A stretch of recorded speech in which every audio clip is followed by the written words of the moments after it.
السلام علیکم ورحمۃ اللہ وبرکاتہ۔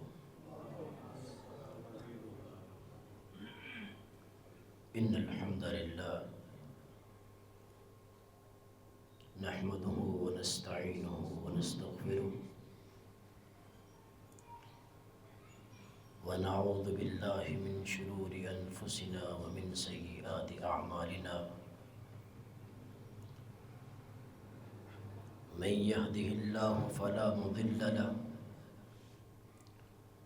ومن يضلله فلا هادي له، وأشهد أن لا إله إلا الله وحده لا شريك له، وأشهد أن محمدا عبده ورسوله صلى الله عليه وسلم. أما بعد، فأعوذ بالله السميع العليم من الشيطان الرجيم. رب اشرح لي صدري ويسر لي أمري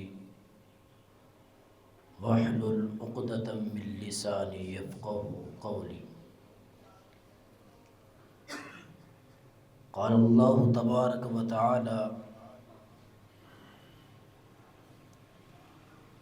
أعوذ بالله السميع العليم من الشيطان الرجيم. يصلونها يوم الدين وما هم عنها بغائبين. وما أدراك ما يوم الدين ثم ما أدراك ما يوم الدين. يوم لا تملك نفس لنفس شيئا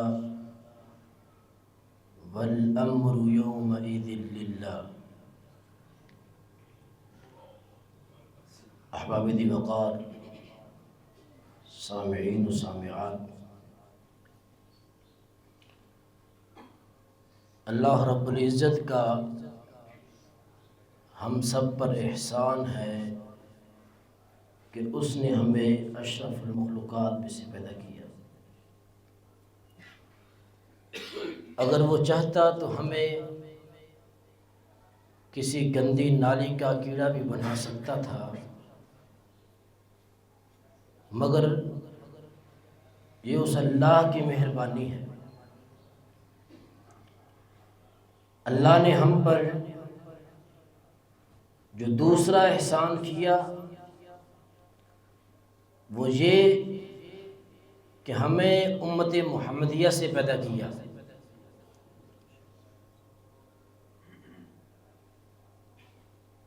اور اس سے بڑھ کر احسان کہ ہمیں اللہ تعالیٰ نے ایمان والا بنایا۔ بھائیو، ایمان کے 6 جز ہیں۔ آمنت باللہ و ملائکتی و کتبی و رسلی والیوم الآخر۔ ایمان کا ایک جز یہ ہے کہ آخرت کے دن پر ایمان لانا۔ اس دن کے کئی نام ہیں۔ اس دن کو یوم القیامہ بھی کہا جاتا ہے، یوم الحشر بھی کہا جاتا ہے، یوم الساعہ بھی کہا جاتا ہے، یوم الحساب بھی کہا جاتا ہے، اور بھی اس کے کئی نام ہیں۔ یہ دن ہر ایک کے لیے سخت ہوگا۔ آج ہمیں دنیا میں کوئی پریشانی آ جائے نا تو میرے اور آپ کے لیے 1 گھنٹہ بھی گزارنا مشکل ہو جاتا ہے، مگر وہ دن آپ علیہ الصلاۃ والسلام نے فرمایا کہ وہ 50,000 سال کا دن ہوگا۔ اور سوچو کہ وہ دن کیسا ہوگا۔ نبی علیہ الصلاۃ والسلام کے فرمان کے مطابق آپ نے فرمایا یہ زمین تبدیل کر دی جائے گی، اور اللہ تعالیٰ اپنے قرآن میں فرماتے ہیں یوم تبدل الارض غیر الارض، یہ زمین تبدیل کر دی جائے گی۔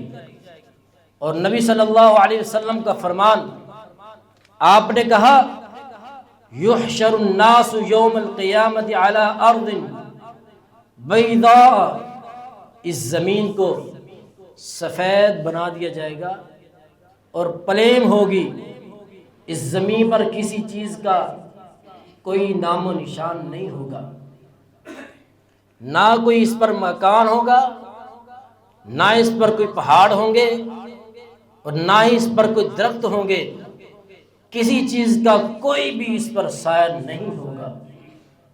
اور آپ نے فرمایا کہ اس دن سورج 1 میل کے فاصلے پر ہوگا، اور سوچو کہ اس دن کس قدر گرمی ہوگی، اور ہمارے لیے وہ دن کتنا سخت ہوگا۔ اللہ رب العزت اس دن کو ہمارے لیے آسان بنائے۔ نبی صلی اللہ علیہ وسلم نے فرمایا، سیدہ عائشہ رضی اللہ تعالی عنہ کہتی ہے کہ میں نے نبی صلی اللہ علیہ وسلم سے سنا، یحشر الناس یوم القیامت خفاتا عراتا غرلا، کہ اس دن تمام لوگ ننگے ہوں گے، ننگے پاؤں ہوں گے، اور بال بکھرے ہوں گے، اور اس طرح ہوں گے جس طرح ہم پیدا ہوتے ہیں، ختنے بھی نہیں ہوں گے۔ سیدہ عائشہ رضی اللہ تعالی عنہ جب انہوں نے اس بات کو سنا تو تڑپ اٹھی، کہنے لگی کہ اللہ کے رسول صلی اللہ علیہ وسلم، الرجال والنساء ينظر بعضهم الى بعض، کیا اس دن مرد عورتوں کی طرف دیکھیں گے نہیں؟ آپ صلی اللہ علیہ وسلم نے فرمایا، اے عائشہ، وہ دن اتنا سخت ہوگا کہ کسی انسان میں اتنی ہمت نہیں ہوگی کہ وہ کسی کی طرف دیکھ سکے۔ اور قرآن میں فرمایا اس دن کے متعلق، فَكَيْفَ تَتَّقُونَ إِن كَفَرْتُمْ يَوْمًا يَجْعَلُ الْوِلْدَانَ شِيبًا، یہ ایسا دن ہوگا جو بچوں کو بوڑھا کر دے گا،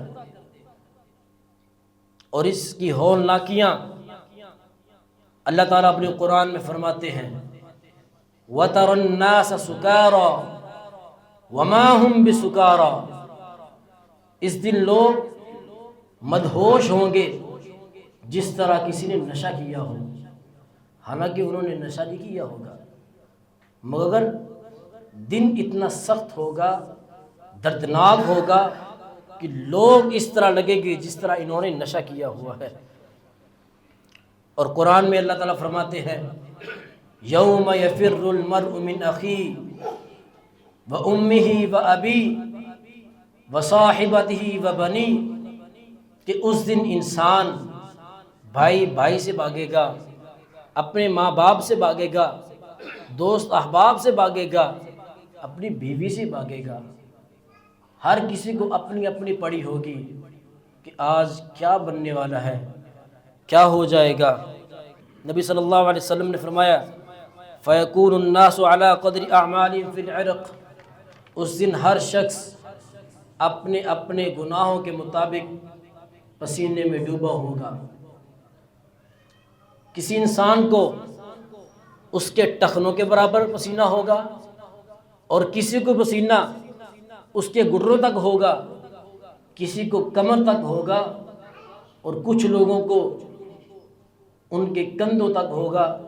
اور نبی صلی اللہ علیہ وسلم نے فرمایا، کچھ لوگ ایسے ہوں گے کہ ان کو پسینہ ان کے منہ تک آیا ہوگا، اس طرح لگے گا جس طرح کسی گھوڑے کو لگام ڈالی جاتی ہے، اس طرح ان کو پسینے کی لگام ڈالی ہوگی۔ اور کچھ لوگ ایسے ہوں گے جو اپنے ہی پسینے میں ڈوبے ہوئے ہوں گے۔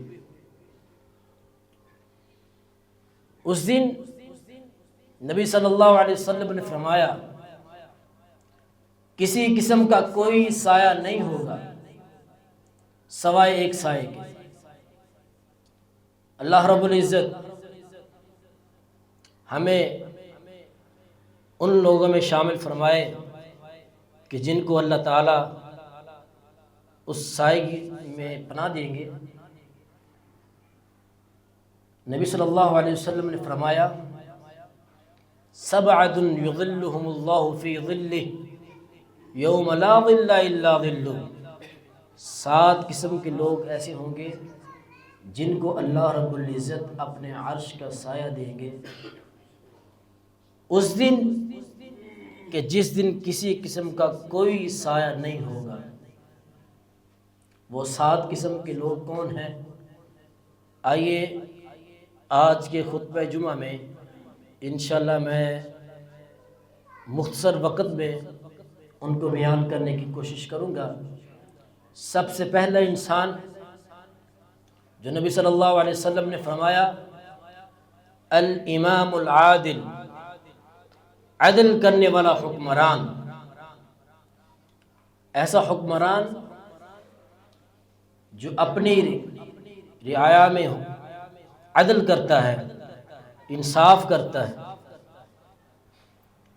اور اس میں صرف حکمران شامل نہیں ہے، ہر وہ شخص اس میں شامل ہے کہ جس کو اللہ تعالیٰ نے کسی بھی قسم کا کوئی بھی عہدہ دیا ہوا ہے، اس میں کسی بھی جگہ کی انتظامیہ بھی ہو سکتی ہے، کسی بھی ادارے کا پرنسپل بھی ہو سکتا ہے، اور کسی گھر کا سربراہ بھی ہو سکتا ہے، حتیٰ کہ کسی بیوی کا خامد بھی ہو سکتا ہے، جس کو اللہ تعالیٰ نے کسی بھی قسم کی کوئی بھی ذمہ داری سونپی ہے، اگر وہ اپنی اس ذمہ داری کو سر انجام دیتا ہے تو اللہ رب العزت کے پاک پیغمبر جناب محمد رسول اللہ صلی اللہ علیہ وسلم نے فرمایا وہ بھی اس میں شامل ہے۔ نبی صلی اللہ علیہ وسلم نے فرمایا کہ 3 قسم کے لوگ ایسے ہیں کہ جن کی دعا اللہ رب العزت رد نہیں کرتے۔ ان میں پہلا الامام العادل، عدل کرنے والا حکمران، اور دوسرا فرمایا ایسا شخص جس نے اللہ رب العزت کے لیے روزہ رکھا اور اسی کے لیے ہی اس روزے کو افطار کیا، ایسے انسان کی بھی اللہ تعالیٰ دعا کو رد نہیں کرتے۔ اور تیسرا شخص ایسا مظلوم جس پر ظلم ہو رہا ہو، نبی صلی اللہ علیہ وسلم نے فرمایا کہ ایسے انسان کی بھی اللہ تعالیٰ دعا کو رد نہیں کرتے۔ اور دوسری طرف نبی صلی اللہ علیہ وسلم نے فرمایا کہ 3 قسم کے لوگ ایسے ہیں کہ جن کو قیامت والے دن اللہ تعالی نہ ان کے ساتھ کلام کریں گے، نہ نظر رحمت سے دیکھیں گے، بلکہ ان کے لیے دردناک عذاب ہوگا۔ ان میں سے ایک نبی صلی اللہ علیہ وسلم نے فرمایا کہ عدل نہ کرنے والا حکمران، نا انصافی کرنے والا حکمران۔ اللہ رب العزت ہم سب کو جو اللہ تعالیٰ نے ذمہ داری ہمیں دی ہے، ہمیں صحیح طریقے سے ادا کرنے کی توفیق عطا فرمائے۔ دوسرا شخص جو نبی صلی اللہ علیہ وسلم نے فرمایا وہ ہے وشاب نشأ فی عبادت اللہ، ایسا نوجوان جس نے اپنی جوانی اللہ کی عبادت کے لیے گزار دی ہو۔ آج میں اور آپ اپنی جوانیاں دیکھ لیں،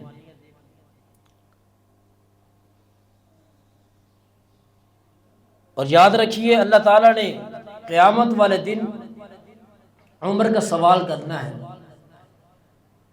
یہ سب سے سوال ہوگا کہ آپ نے عمر کہاں گزاری، مکمل عمر کا سوال سب سے ہوگا، مگر جوانی کا سوال الگ سے ہوگا کہ آپ نے جوانی کہاں گزاری۔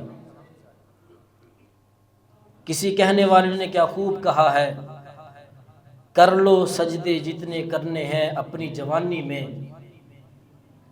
کر لو سجدے جتنے کرنے ہیں اپنی جوانی میں نے اکثر بوڑھوں کو بغیر سجدے کے نماز پڑھتے دیکھا ہے۔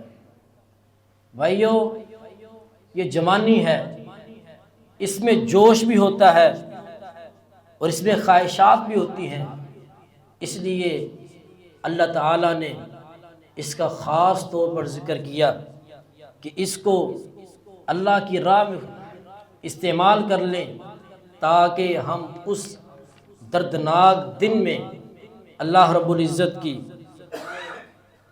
رحمت میں آ سکے اور اللہ رب العزت کے عرش کے سائے میں آ سکے۔ تیسرا شخص جو نبی صلی اللہ علیہ وسلم نے فرمایا وَرَجُلٌ قَلْبُهُ مُعَلَّقٌ فِي الْمَسَاجِدِ، ایسا شخص کہ جس کا دل مسجد کے ساتھ جڑ جائے، ہر وقت یہی لگی رہتی ہے کہ ابھی فجر کی نماز پڑھی ہے، ظہر کی فکر، ظہر پڑھی ہے، عصر کی فکر، اسی طرح نمازوں کی فکر، اور مسجد میں آئے، مسجد میں آ کر مسجد کی صفائی ستھرائی کا خیال رکھتا ہے، مسجد میں تمام تر معاملات کا خیال رکھتا ہے۔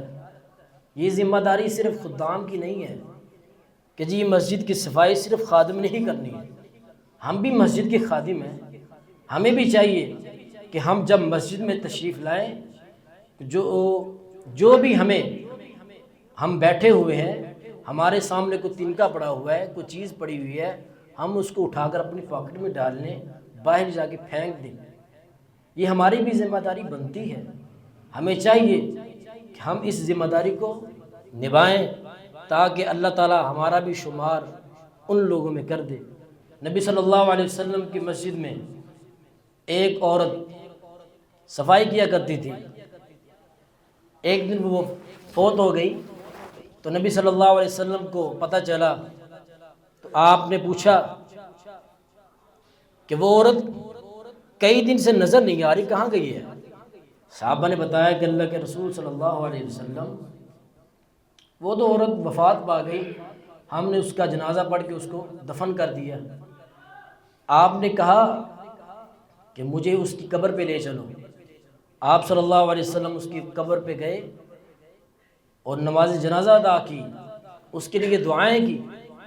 ایسے لوگوں کو معمولی نہ سمجھا جائے کہ جو لوگ مساجد کے ساتھ دل لگاتے ہیں، مساجد کے ساتھ محبت کرتے ہیں، ان کی صفائی ستھرائی کے خیال رکھتے ہیں۔ چوتھا، نبی صلی اللہ علیہ وسلم نے فرمایا وَرَجُلَانِ تَحَابَّا فِي اللَّهِ، جو دو بھائی آپس میں صرف اللہ کے لیے محبت کرتے ہیں۔ ہماری محبتیں یہ تو صرف مفاد کی حد تک رہ گئی ہیں، حالانکہ اور دوسرا یہ ہے کہ ہمارے ہاں جو محبت کا معنی لیا جاتا ہے وہ تو غلط لیا جاتا ہے نا۔ نبی صلی اللہ علیہ وسلم نے فرمایا کہ ایک شخص جا رہا تھا ایک اپنے دوست کو ملنے کے لیے، راستے میں اللہ تعالیٰ نے ایک فرشتہ بھیجا کہ جاؤ اس سے پوچھو یہ کہاں پہ جا رہا ہے، کس لیے جا رہا ہے۔ فرشتہ انسانی شکل میں آیا اور اس سے پوچھتا ہے کہ بھائی آپ کہاں جا رہے ہیں؟ کہتا میں اپنے فلاں دوست سے ملنے جا رہا ہوں۔ کہتے کس لیے ملنے جا رہے ہیں؟ کوئی ذاتی مفاد ہے، کوئی کاروباری معاملہ ہے؟ کہتا ہے نہیں، میں صرف اللہ کے لیے اپنے بھائی سے محبت کرتا ہوں، اس لیے اس کو ملنے جا رہا ہوں۔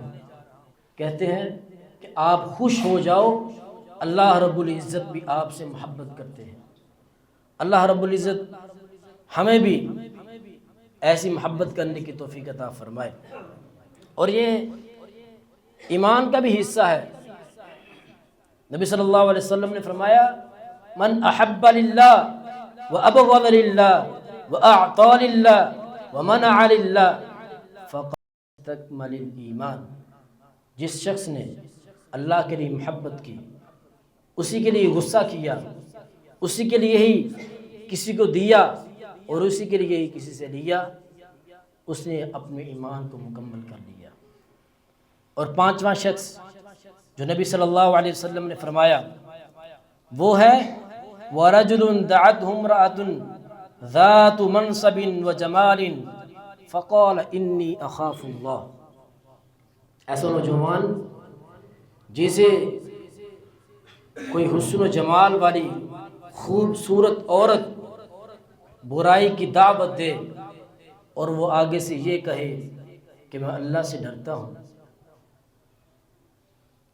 جناب یوسف علیہ السلام جب ان کو زلیخا نے کمروں کو بند کر کے ان کو برائی کی دعوت دی تو حضرت یوسف علیہ السلام اگر چاہتے تو برائی کر سکتے تھے، لیکن ان کا جواب کیا تھا؟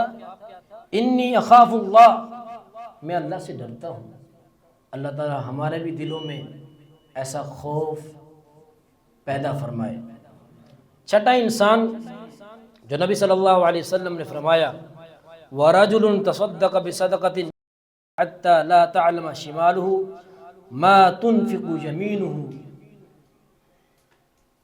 ایسا انسان جو اپنے دائیں ہاتھ سے خرچ کرتا ہے اللہ کی راہ میں اور اس قدر چھپا کر صدقہ کرتا ہے کہ اس کے بائیں ہاتھ کو بھی نہیں پتہ ہوتا کہ اس کے دائیں ہاتھ نے کیا خرچ کیا ہے۔ لیکن ہماری کیفیت کیا ہو گئی ہے؟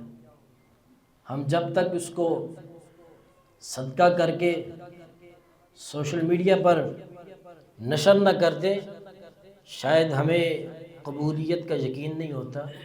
اللہ رب العزت ہمیں خفیہ صدقہ کرنے کی بھی توفیق عطا فرمائے۔ ساتواں اور آخری شخص جو نبی صلی اللہ علیہ وسلم نے فرمایا وَرَجُلٌ ذَكَرَ اللَّهَ خَالِيًا فَفَاضَتْ عَيْنَاهُ۔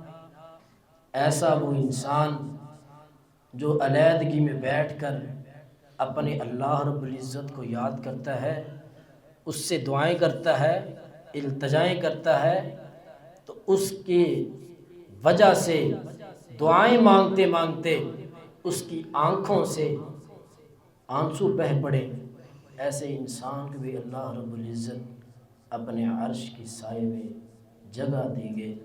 اللہ رب العزت ہم سب کو توفیق دے کہ ہم ان میں سے، ان ساتوں میں سے کسی نہ کسی بھی قسم میں شامل ہو جائیں اور اللہ تعالی ہمیں اپنے عرش کا سایہ عطا فرمائے۔ اقول قولی ھذا واستغفر